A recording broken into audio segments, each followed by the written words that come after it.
আসসালামু আলাইকুম, সবাই কেমন আছেন? আমিও ভালো আছি। এই ভিডিওটা হলো ঈদের ৪-৫ দিন আগের ভিডিও।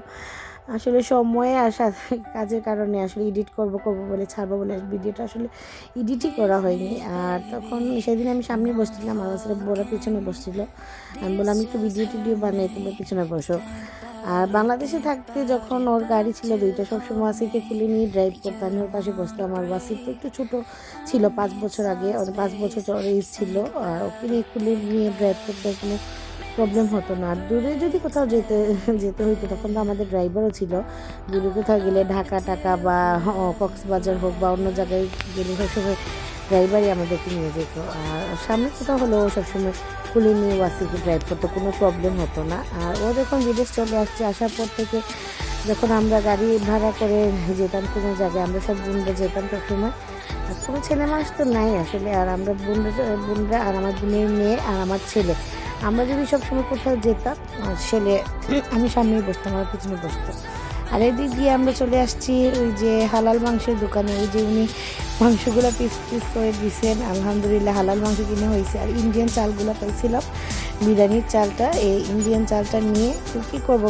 ব্রাজিলে তো আসলে পোলার চালটা পাওয়া যায় না, অনেক জিনিস পাওয়া যায় না বাংলাদেশে। লন্ডন, আমেরিকা, কানাডাতে তো আসলে সব কিছুই পাওয়া যায়। আর ব্রাজিলে অবশ্য মানে বাংলাদেশের খাবারগুলো সব কিছু পাওয়া যায় না।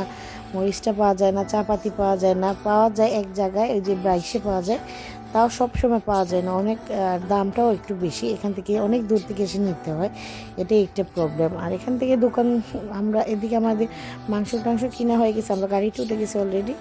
আর দোকানগুলো দেখে বলতেছিলাম, আমাকে এখান থেকে সব থেকে কিছু মার্কেটিং করে দিয়ে দাও ঈদের জন্য। ওর আব্বু বলতেছিল, আমার তো এখন সময় নাই, আমি কাজে যাব, আবার বাসার জন্য কিছু বাজার করতে হবে। আমি বললাম, না, আমাকে এখন এখান থেকে কিনে দিতে হবে। একটু ওর আব্বুর সাথে একটু পুরো রাগারাগি করতেছিলাম। ও বলতেছে যে, নিশি একটু বুঝো, আমার আসলে এখন টাইম নাই। টাইম যদি হতো তাহলে অবশ্যই কিনে দিতাম, কালকে তোমাকে নিয়ে আসবো। আমি একটু রাগারাগি প্রস্তুত করে বললাম, ঠিক আছে, কিছু করার নেই। আসলে সে তো কাজে যাবে, এর জন্য কাজে না গেলে অবশ্য ওকে চাপ দিয়ে কিছু চাপ দিয়ে ওকে বাজার মানে শপিং করাতে হয়।